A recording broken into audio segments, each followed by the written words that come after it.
Your Excellency, Mr. Secretary General Rutte, esteemed Director of the University of Sarajevo, professors, students, members of diplomatic corps, journalists, and NATO representatives.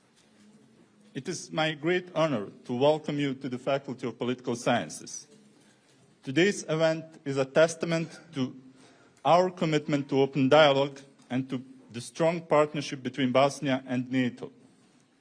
We deeply appreciate Secretary General Rutte's leadership and engagement, especially at a time when security challenges require unity, determination, and strategic foresight. While public opinion in Bosnia-Herzegovina may differ on certain aspects of NATO integration, a clear majority firmly supports the country's Euro-Atlantic path. NATO has been a key pillar of peace and security here, playing a decisive role in ending the war and securing the Dayton Peace Agreement. The alliance's continued presence remains essential in preserving that peace, especially now when we are witnessing deliberate attempts to undermine the country's constitutional order and push Bosnia toward instability. At this critical moment, NATO's engagement is more important than ever. The recent opening of NATO's political cell in Bosnia is a significant step in strengthening cooperation and institutional resilience. From the outset, this office has demonstrated remarkable activity, reinforcing the alliance's commitment to supporting Bosnia in maintaining stability. Any threat to the peace and security of Bosnia is also a challenge to NATO's credibility and a direct risk to member states that share borders with our country. Instability here could have a domino effect on the wider region, affecting not only our immediate neighbors, but also the broader Euro-Atlantic security framework.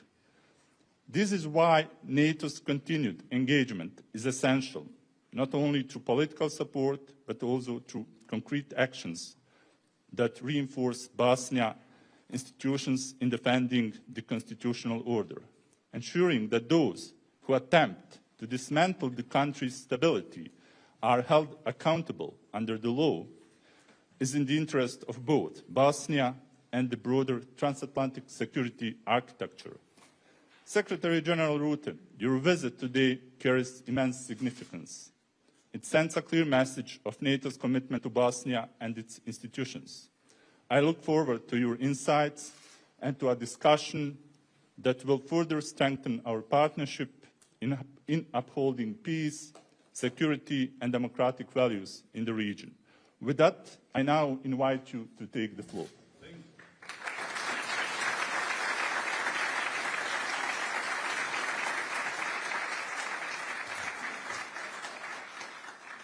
Well, thank you, Professor Trusalo. It's great to be back in Sarajevo and to see the students from the university, as well as, I believe, from Mostar and Istočno Sarajevo. So, welcome to you all. Sarajevo is a beautiful city at the crossroads of cultures, where the past and the present come together. As a student of history myself, I've always been fascinated by this region's really complex past. And as a politician and a pragmatist, I'm excited about your prospects for a brighter future. I visited Bosnia and Herzegovina just over a year ago, together with my good friends, Commission President Ursula von der Leyen and Croatian Prime Minister Andrej Plenković. And I was here then in a different capacity as Dutch Prime Minister, and of course with a different mandate, to urge your political leaders to press on with the reforms necessary for the EU accession negotiations. But my message was the same. This country has an historic opportunity to set aside all differences and seize new possibilities. New possibilities that will put you firmly on the path of peace and prosperity, and allow you, the next generation, to flourish here in the heart of Europe. During my last trip, I visited the Memorial Center in Srebrenica. And I met with the mothers and sons who will never know that promise of a brighter future. It was a deeply moving experience and a tragedy that forever connects your country and my country. But while war defined your past, it should not determine your future. This year we mark 30 years since Srebrenica and 30 years since the Dayton Peace Agreement ended a conflict that cost over 100,000 lives across all communities. Dayton might not be perfect, but it remains the cornerstone of peace in Bosnia and Herzegovina. And it must be respected by all sides. Through IFOR and SFOR, and now supporting the EU's Operation EUFOR Althea under the Berlin Plus arrangements, NATO has been with you every step of the way. We are working together with you to build a stronger defense and security sector and to modernize your armed forces in line with NATO's high military standards, including through our defense capacity building projects and your participation in NATO exercises. Because security creates the conditions for your economy to grow and for all citizens of Bosnia and Herzegovina to prosper. Our NATO headquarters in Sarajevo and our newly established, as you said, Professor, political cell also support your reform efforts. NATO and the European Union complement one another. Reforms that your country implements through its partnership with NATO can help you on your EU path. But unfortunately, we have seen a rise in dangerous rhetoric and political infighting. Statements alluding to the end of Bosnia and Herzegovina are deeply troubling.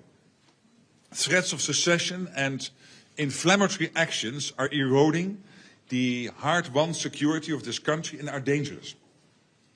They risk derailing your progress and taking you back to a divided past. My message to your political leaders today was that it is time to put that past behind. It is time to show leadership and have the courage to move forward together for the benefit of all. NATO is firmly committed to Bosnia and Herzegovina's sovereignty and territorial integrity.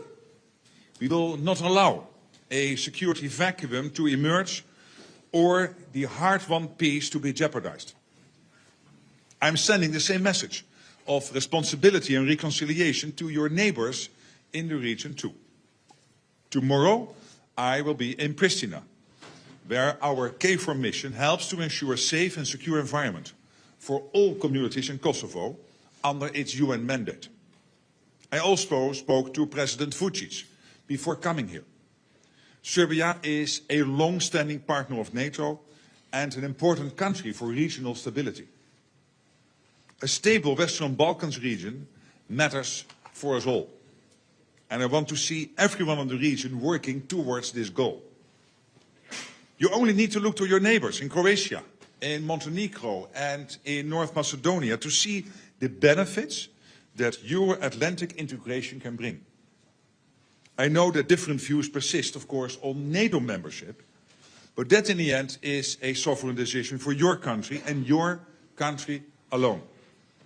In the meantime, NATO will continue to build on our strong defense and security cooperation and support your path to reform and reconciliation, because your future is worth striving for. Dear friends, I know the University of Sarajevo, like NATO, celebrated 75 years since it was created last year. 75 years of bringing new ideas and perspectives for your country and beyond. Now the baton passes to you, to the next generation, to close the door on a troubled past and work together for a strong, stable and successful future. The history of this city, this country and this region is deeply enmeshed with Europe's destiny. your future should be too. So thank you for your attention, and I really look forward to our now starting discussion. Thank you so much.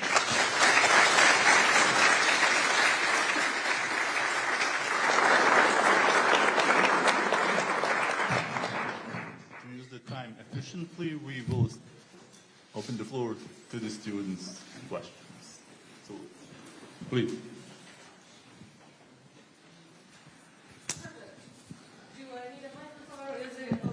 Yes, coming. Hello, everyone. I want to say good afternoon to everyone here present in the amphitheater and to the respected Dean and Secretary General. Your Excellency, I want to begin by offering my warm welcome to Sarajevo and a huge thank you for the Alliance's continued support in Bosnia and Herzegovina's sovereignty. And it's like you stole the words from my question. My name We is have Dia. prepared together. So, Exactly. yeah. My name is Dia, and I'm a student at the Faculty of Criminal Justice and Security Studies here at the University of Sarajevo. And as a part of the next generation of leaders, I was one of the NATO Student Challenge winners. And Very good. speakers at the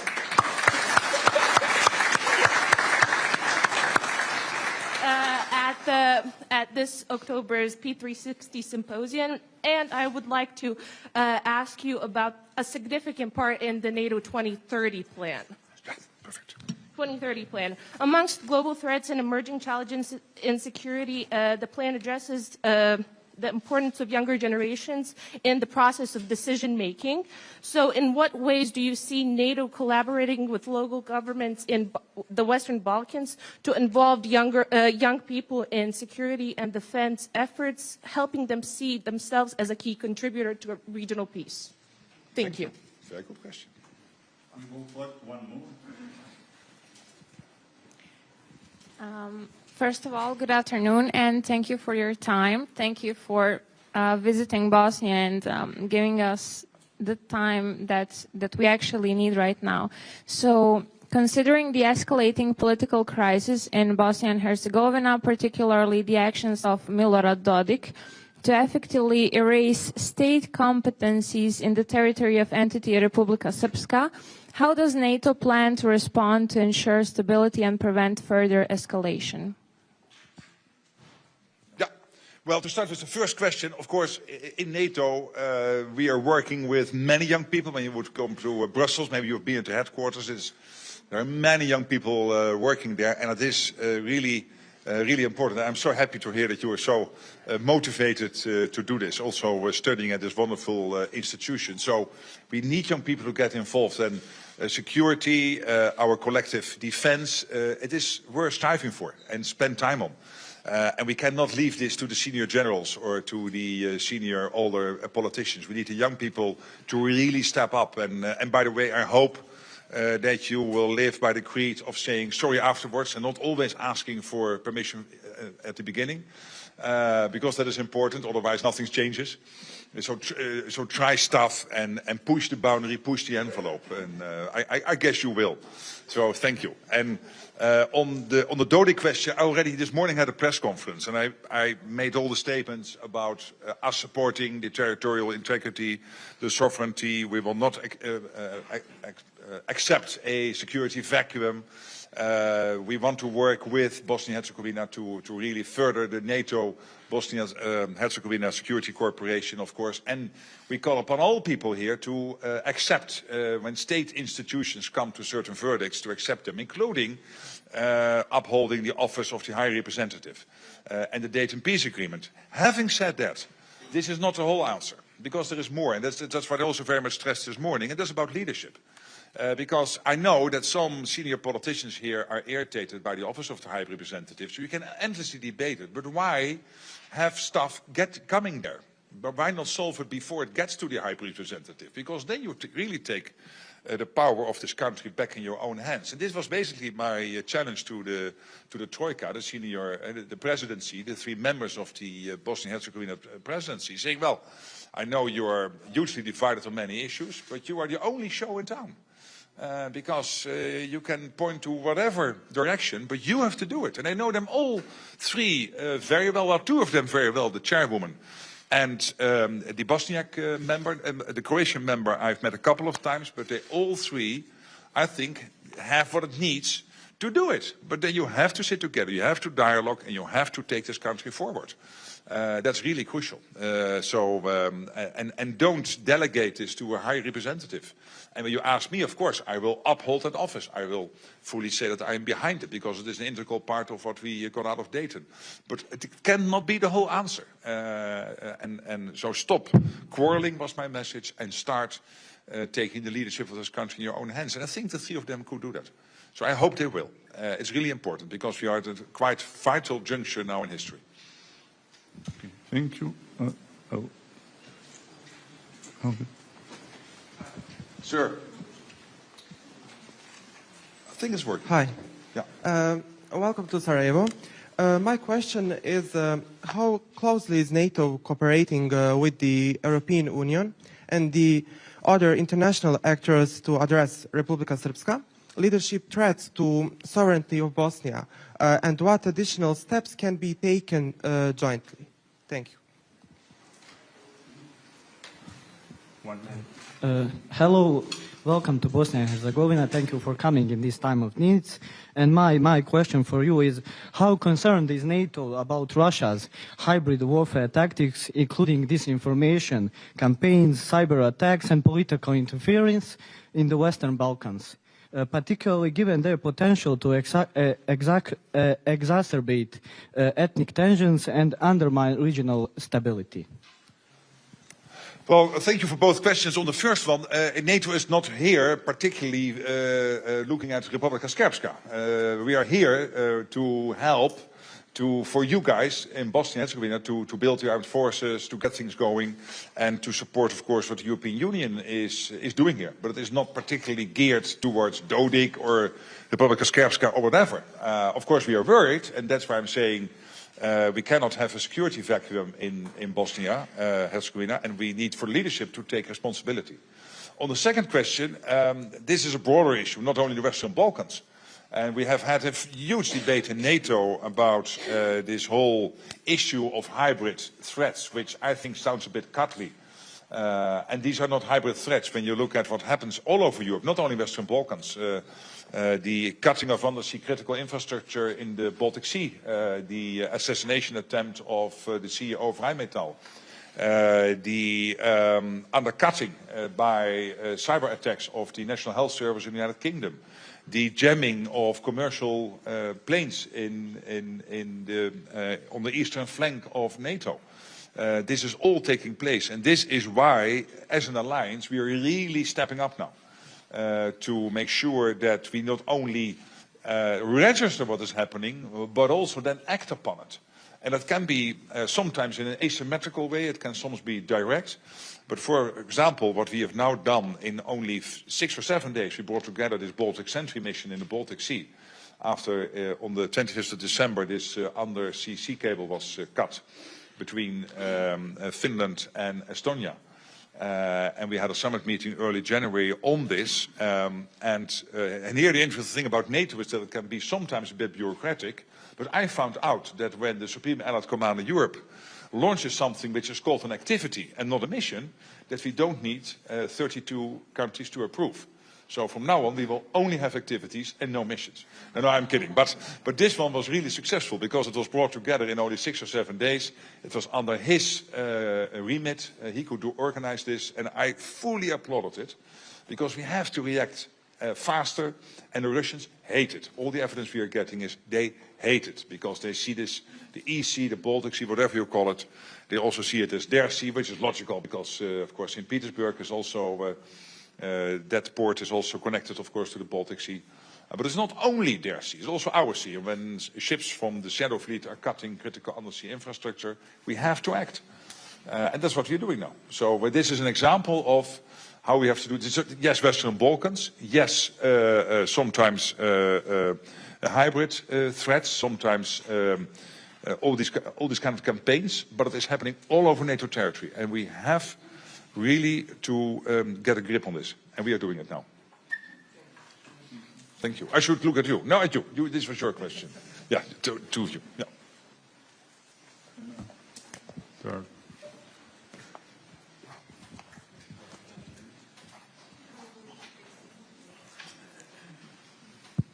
Okay, it's working now. Good afternoon. I would like to stay relatively on topic with the cyber threats question. There's recently been an AI summit in France where the EU has pledged about 150 billion, correct me if I'm wrong, to AI development. Following that, France has pledged an even greater amount of money in an AI program of their own. And after the two events, J.D. Vance has stated that the United States are planning to remain a leader in... J.D. Vance has stated that the United States are planning to remain a leader in the AI development. So my question is a two-part question. Are you worried that there may be a rift in the AI development happening within NATO for its uses for defense and security? And is NATO planning on developing programs for the use of AI in defense and security of their own?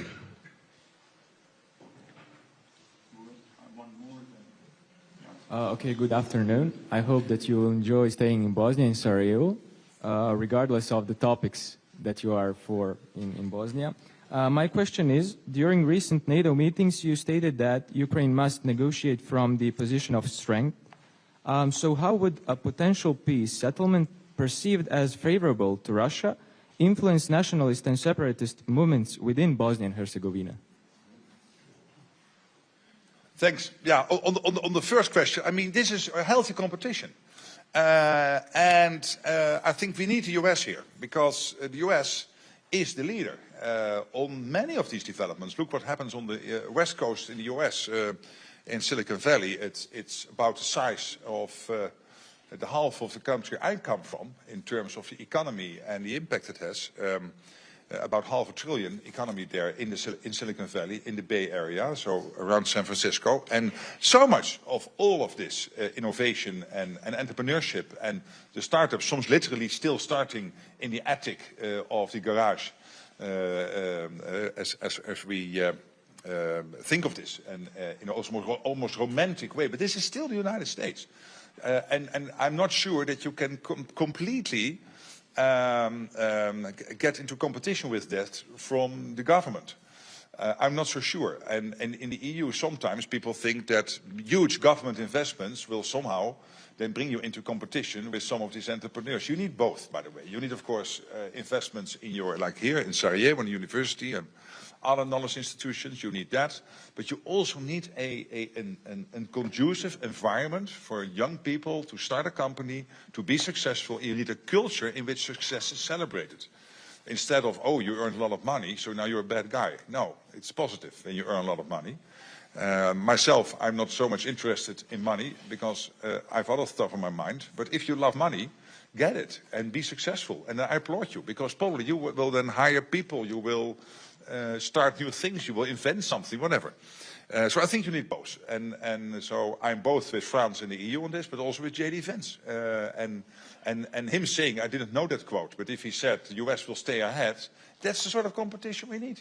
That's positive, and that will not hurt NATO, because in NATO, when it comes to AI and quantum computing and all of this, we have programs to make sure that when it comes to the defense application here, we work together. We do that in NATO headquarters in Brussels through all kinds of initiatives.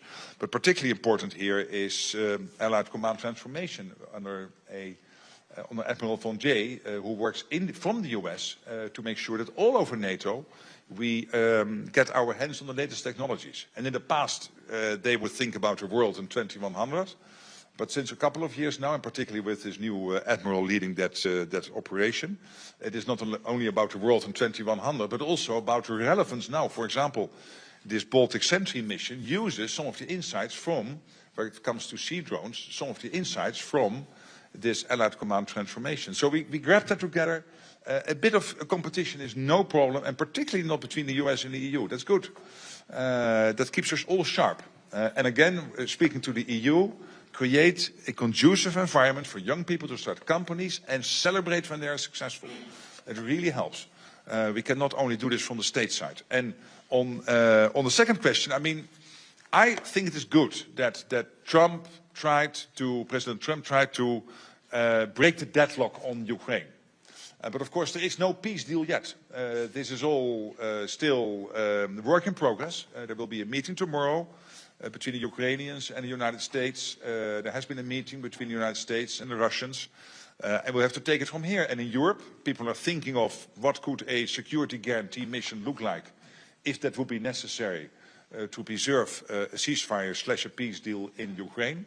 But I think President Trump is right. There is no peace deal yet, I would argue, but at the same time you have to think, of course, already how to preserve a peace if it comes in the future. And there are many models to do that, and one of the models is now being worked through by the French and the Brits. So I think that is all positive, and hopefully we will get there soon.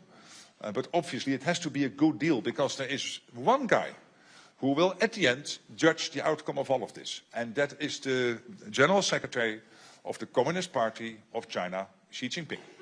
And if he feels that it was Russia coming out on top and not the West, he will start thinking, hey, that's an interesting development. What does it mean for my ambitions? And we know his ambitions in the Pacific. And we know that the US is very worried about that. So we need a good deal for the Ukrainians, but also for world peace.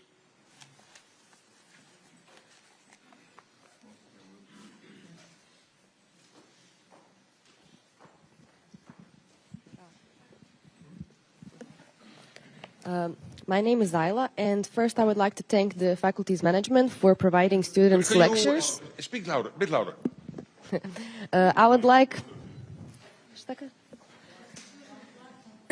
I would like to thank the faculty's management for providing students lectures and conversations from prominent figures of political and security world, and I would like to thank you, sir, for accepting that call and being willing to answer our questions. So, given the recent political crisis caused by Milorad Dodik's secessionist moves in Republika Srpska, how does NATO see its role in safeguarding Bosnia's territorial integrity, especially if internal destabilization is encouraged by external actors like Russia? Thank you.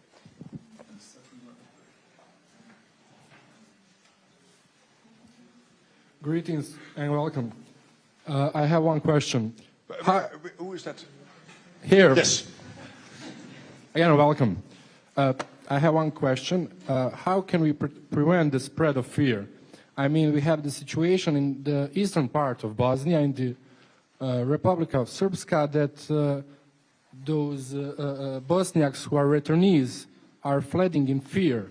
I mean, we have like 40 people fled from eastern Bosnia in fear. How can we stop that? Thank you. Yeah, well, the two questions are a little bit on the same subject with different angles. And again, first of all, it's up to you. This is a sovereign country. So it's up to the Bosnian leadership to deal with this. And that was my message this morning, because I am always a bit amazed, sometimes a bit puzzled, that when you speak to senior Bosnian-Herzegovina politicians, that they start to question you about Dayton, yes or no, about the High Representative, yes or no.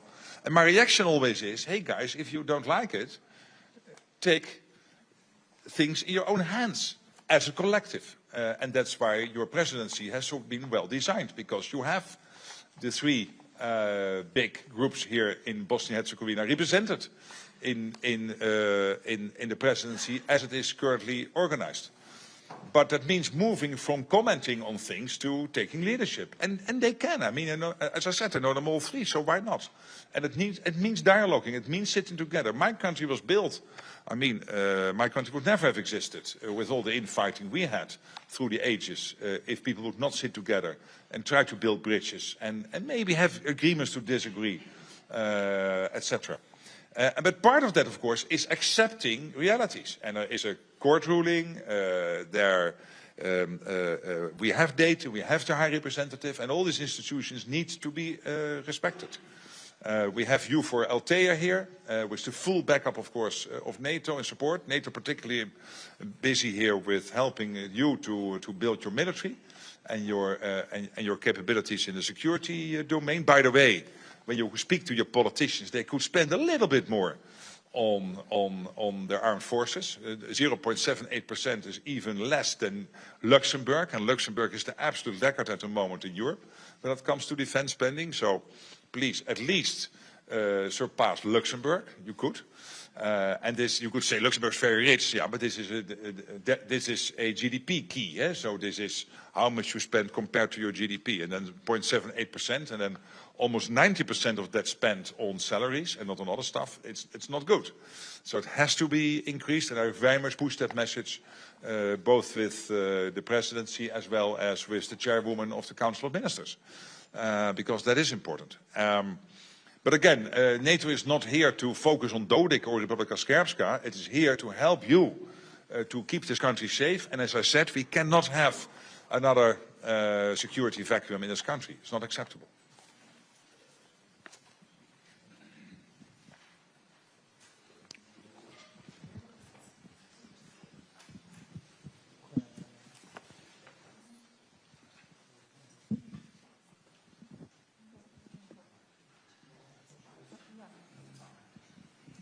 So, hi, hello, can you hear me? Yeah, maybe if you... Yes, I will try. All right, so hello everyone, welcome. Thanks. My question is, I completely agree with you that our leaders should take the leadership and try to find a solution together out of this and not rely that much on the international community. However, the Dayton Peace Agreement and the constitution of the country, especially the power sharing, the ethnic power sharing that we have, I believe makes it a bit difficult for the 3 presidents and 14 governments to take a joint leadership. So do you think that maybe a modification of Dayton with the assistance of the international community would be a way to help the country, the young people, etc.?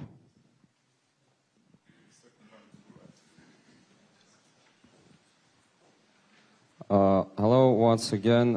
Thank you for visiting our faculty and our country. Let's say I'm a future Bosnian politician and you are my political advisor. How would you advise me for my country to enter NATO when I have half of the country who doesn't really like NATO? Thank you. Well, I'm not sure that even I then would be able to solve that. But to that second question, and by the way, thank you all for being so extremely welcoming, and thank you for being here again. It's really a wonderful opportunity, this exchange. Again, NATO, yes or no, membership and becoming an ally is a sovereign decision for every nation. So in the end, you've got to somehow solve that. And if you, I understand that you will be in favor, so let's assume you are the senior politician here, it means dialoguing with your colleagues. And by the way, when you do not agree yet on exactly the outcome, design a roadmap. And the nice thing about NATO and Bosnia-Herzegovina is that we have a roadmap. Maybe not officially declared, but when you look at it, we now have an agreement on the reform program 2024. We hope to have an agreement on the reform program 2025 soon. This DCB package, we are working on that. Again, it is not an alternative for more defense spending here, but it helps in other areas. We are working on bringing the relationship on a more secure footing in terms of what is then called an ITTP, is that the right abbreviation? And that is a sort of program which builds on what we are doing so far, but much more detailed. And we have that with many countries, so that's all happening. And that's exactly what I said this morning. We might not agree on yes or you might not agree yes or no NATO membership, becoming a full ally, but we do agree both on practical steps going forward. And then sometimes when you do that, you think, hey, this is great, we should have more of this. Well, if you want even more, you have to become a member. That time comes, not yet, but at a certain time you would say, yeah, we now have the full deal. Why not become an ally? And that's also to the other question on Dayton. I think if you look in the 50 or 100 years, you probably would not have Dayton as it is now. Probably you have made changes to it. But again, you have to do it with the 3 constituent peoples, the 3 big groups in this country together. It's again about dialoguing, and again this could be about a roadmap, if you want to change things. And again, it could start by taking the affairs in your own hands. So not complaining about the High Representative, but not needing the High Representative because you take your own sovereign decisions. But then you need to agree with the 3 groups. And I think that's possible. And the good thing about the design of that Troika presidency is that they all, of course, have their own relations with their own real constituents. So not only constituent peoples, but let's say constituencies. They have those relations. They can dialogue with them. They can move forward. So that's how I would do it. When you do not agree on a roadmap. It always helps. You have to do it step by step. But at least take decisions. And as Tony Blair said, there's nothing... You can take sometimes wrong decisions. The worst thing is not taking decisions. That's the biggest risk. Your voters will always accept wrong decisions. They will not accept not deciding. Can you hear me? Okay, perfect. Sure. Okay. Hello, everyone. Thank you again for coming, sir. I'll just cut to here. Yeah. Sorry, I'll just cut to the chase. You already previously have emphasized the importance of renewing the mandate of EUFOR in Bosnia. My question is, if this renewal were to face any obstacles, like let's say Russia vetoing it, what would be any contingency plans from NATO for security and stability for this country? Is this going to be just reinforcing the existing mission, or it's going to be forming a new one, like stabilization forces till 2004?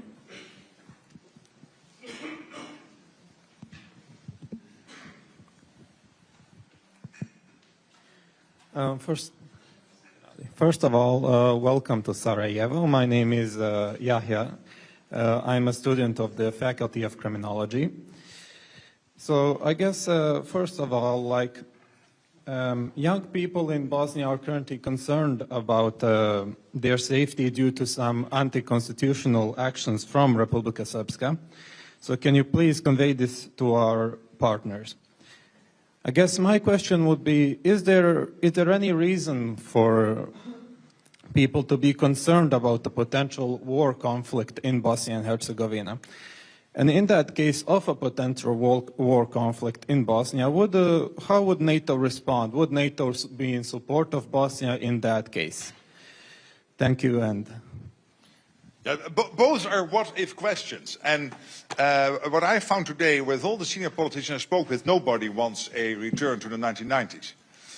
Nobody wants that. And as I said, NATO would not accept a security vacuum. So nobody wants that. And the European Union, EUFOR is here to help you guys to make sure that this country is as safe and as stable as possible.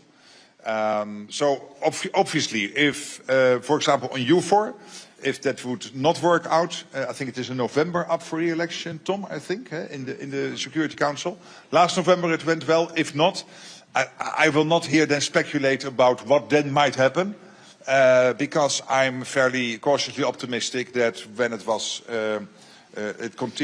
we were able to continue it last November, we will do it again in November this year. And if not, we will sit together and make sure that we find a way out. But I don't think that will happen. There is widespread support for what EUFOR is doing here. And as you know, last week, the European Union announced to invest even more in EUFOR.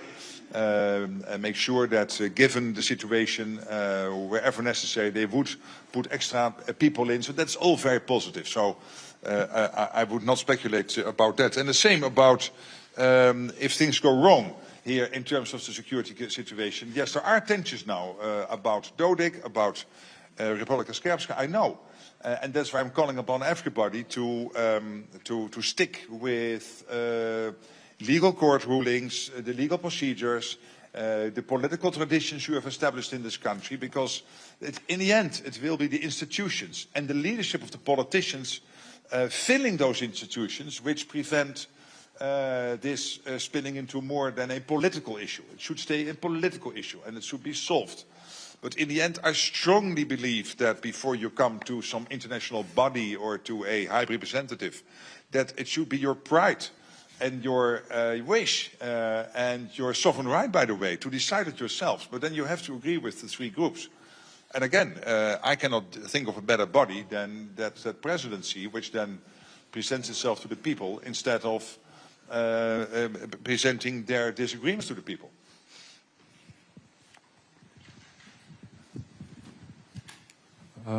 Hi, sir. Ivan from Security Studies Mostar.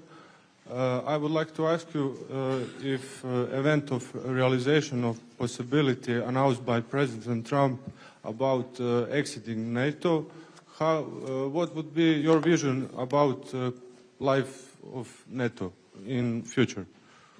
Thank you.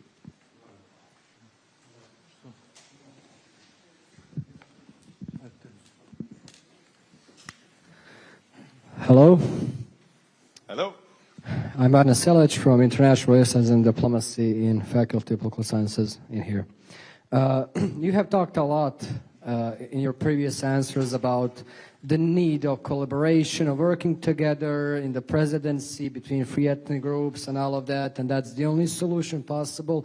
And while I think all of us generally agree that that's the way it should be, let's respectfully take a step back and analyze who are we supposed to work with. The largest party in Republic of Srpska is Dodik's party, which gets the most votes from the citizens, which is a pro-Russian, secessionist, nationalist, far-right party. Would you go to Germany and say to their citizens, well, you should work with AfD because, well, you know, you should collaborate? Would you go to Austria and say to them that they should work together with their far-right party? I think when we're speaking about working together, we are either ignoring the fact that we are supposed to work with a far-right party from Republic of Srpska. Do you honestly see a way of doing that? How do you envision that working together in the presidency? I mean, do you really honestly see Željka Cvijanović and the other two members of presidency agreeing? Do you really see the parties in Republic of Srpska agreeing with stuff that is beneficial for the state of Bosnia and Herzegovina? But what is then your solution?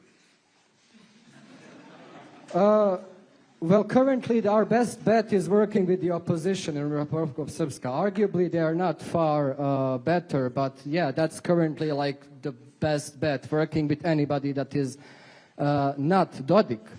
But you can see that we do still have a problem. But do you think that they will be very enthusiastic to work with you if you talk about them like that? Well, I'm not saying extreme right wing, and even the opposition is worse, etc. You're saying all that. But they are that. I don't know. I'm not an expert, but I don't think it is a good start for the conversation. But they are that. They are right-wing party. They are that. I mean, just because, yeah, they are that. I'm not saying anything that's not correct. Now, just because they are not willing to work anyway. We are starting from a supposition that those parties are willing to work for the benefit of the state. Dodik is never going to work for the benefit of the state.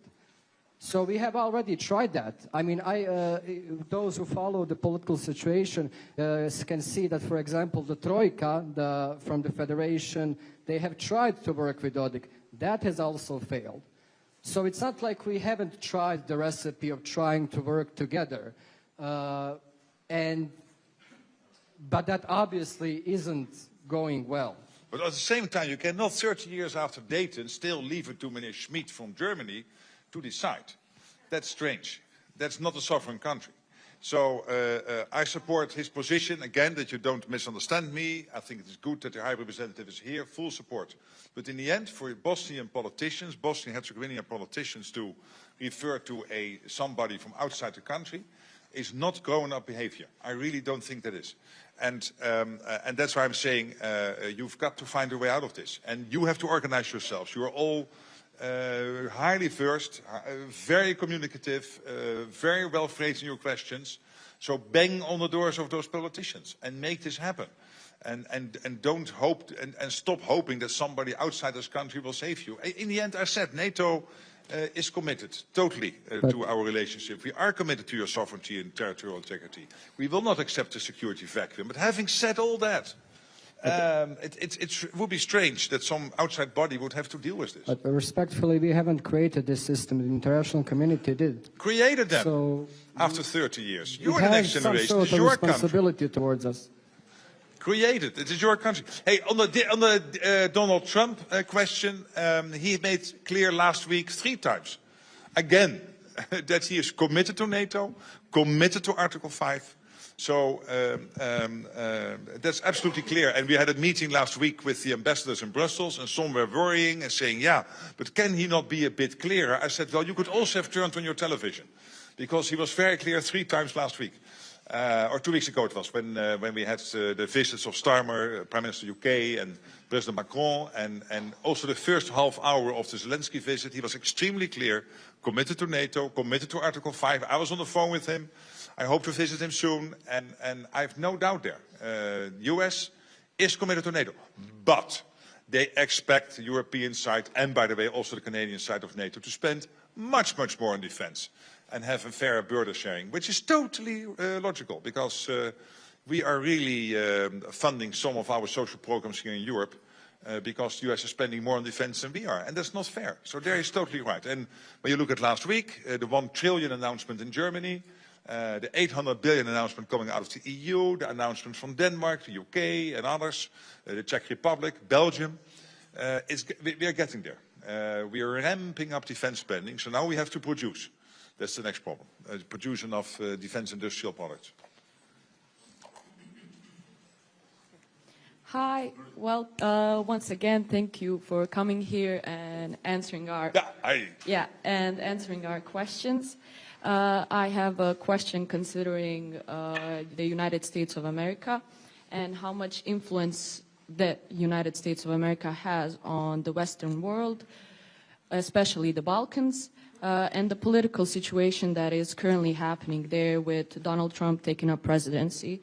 How do you see that political situation affecting Bosnia and Herzegovina?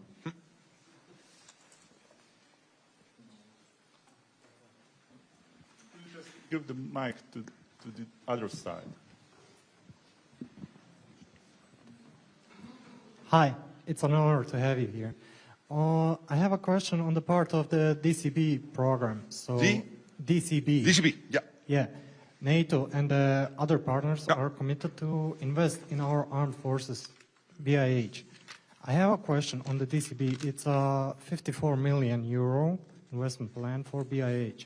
Is it possible to take some part of the money, invest in our homemade defense companies, so we produce, make jobs, and etc., stronger armed forces for our country? So is it possible to some defense companies from NATO to have here with our defense companies make a mutual agreement like?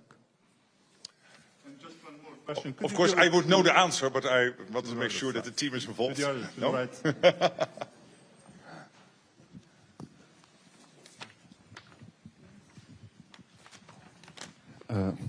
Thank you. Hey, good other afternoon, side sir. of the room. Yes, this side we are ex-students actually. Okay, thank you for coming, and it's really honored to be here with you. Let me share my biggest concern regarding EU4 actually. Dodik has already proposed that the EU4 should be deployed on the entity line in order to, as he said, prevent a conflict that actually no one is announcing at the moment. On the other hand, my opinion is that deployment of EU forces on the entity line would create actually a new factual situation on the ground. That's one thing. And the other thing is that it could actually protect the secessionism in a one way. And my opinion is that that way we could easily end up here as a Cyprus. So could you tell us what is your position in that hypothetical situation? Should it be bring it that way? It doesn't matter if it's EU4 or NATO. Thank you. Thank you.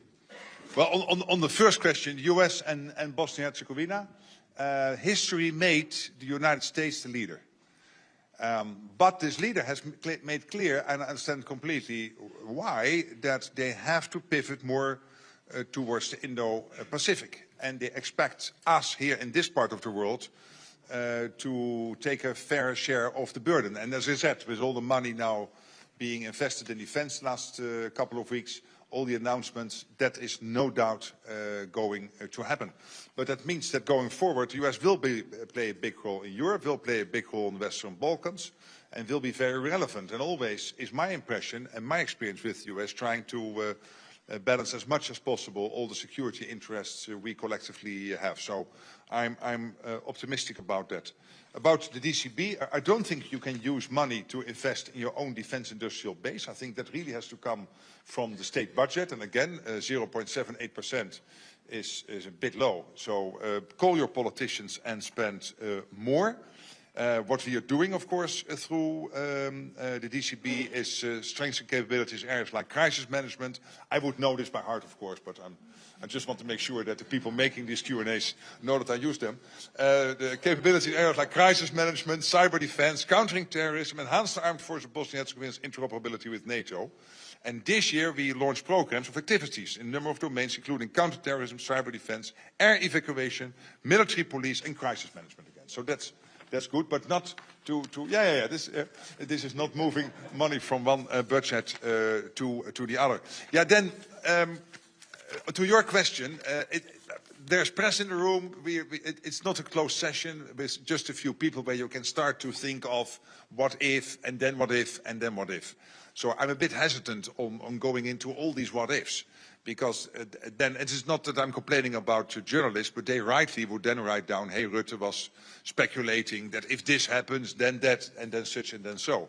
And I still think that we will be able collectively to solve all of this if cool minds prevail, and we stick with some of the rules we collectively agreed on, and also in the interest of not going back to a situation we faced 30 years before. And EUFOR really plays a big role here.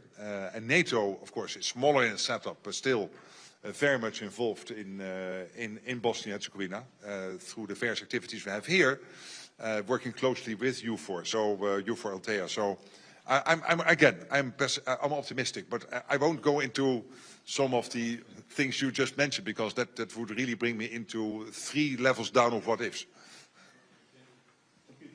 Just 2 more questions, but now from the journalist, and we have it actually to finish. So. The journalist, if they want to. Yep. How do we know whether he is a journalist or not? How does a journalist look like?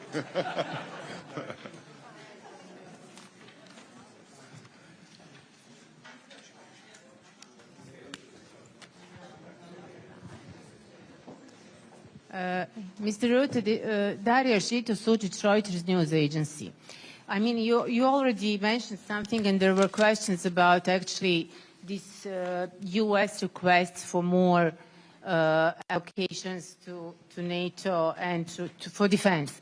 Actually, I just wanted your comment on the last week's statement by Donald Trump saying, U.S. President Donald Trump saying, if NATO members don't pay, U.S. wants to defend them.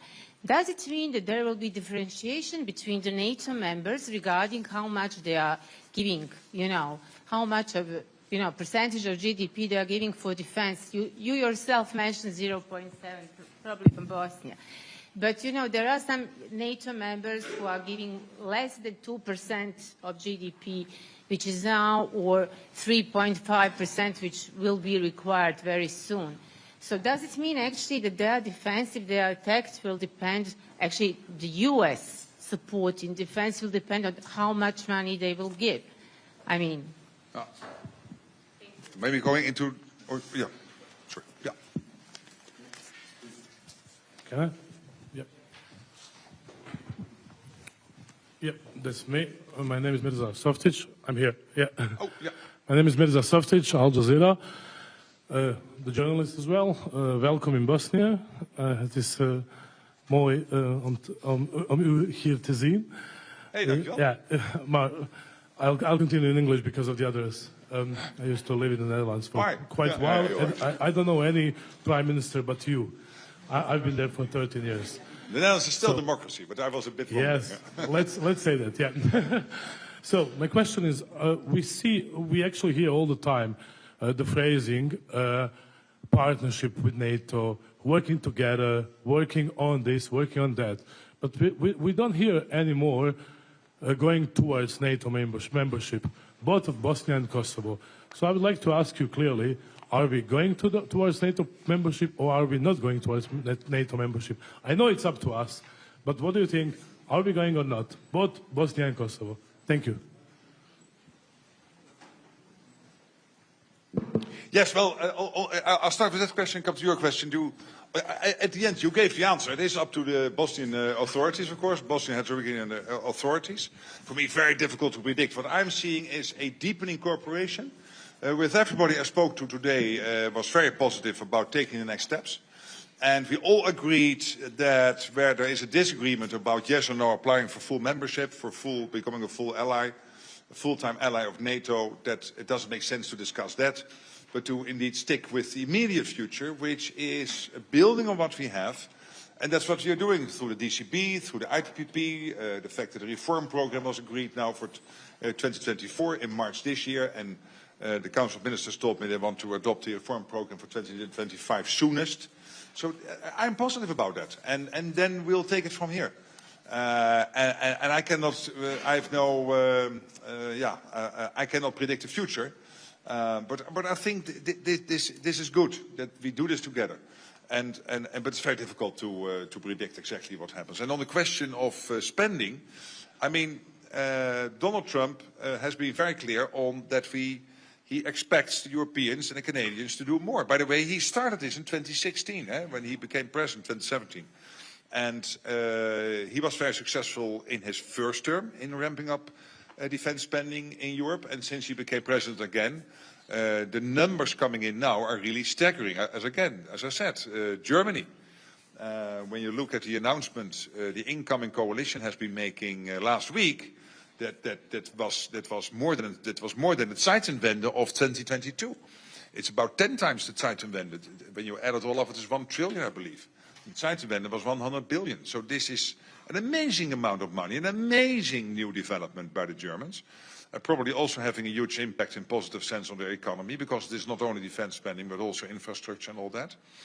I really, the defense part, or the other part, of course, NATO has no position. But I think it is that people will like it in Germany. But the defense part, I really applaud. The European Union, the 800 billion package, agreed in 2 days. It was announced on Tuesday, and on Thursday, the European Council agreed. Well, I know the days when this would take you a year and a half to agree on half of this, and now it happened in 2 days. And again, all the other countries. So he has always been completely clear. We need to spend more because the security situation has changed, particularly now with Putin and Russia ramping up defense production, but also China becoming more and more of an adversary. Look at their navy is now bigger than the US Navy. One of the issues, by the way, Trump mentioned in his State of the Union that the US should start building navy ships again. Yes, and European companies can help. But that means making some changes to the rules in the US, one of the things we are discussing. So this is positive, and the overall defense spending is positive. So, and the ones not on 2%, I told them, I said, you've got to get there before the Hague Summit. Not in 2029 or in 2031, you have to do it before the Hague Summit, and I'm happy to see that now, for example, Belgium has said we will be there before summer, and some of the others I really hope will follow. And then we have to decide in The Hague based on an assessment of the security situation, which we are making currently, the so-called capability targets and the gaps coming from that, what the new number should be, and it will be much, much more than 2%. Considerably, I think, more than 3%. But for an exact, precise decision, we have to wait a couple of weeks, maybe 1 or 2 months, and hopefully before The Hague we can get there. But the ones not on 2% really have to get there.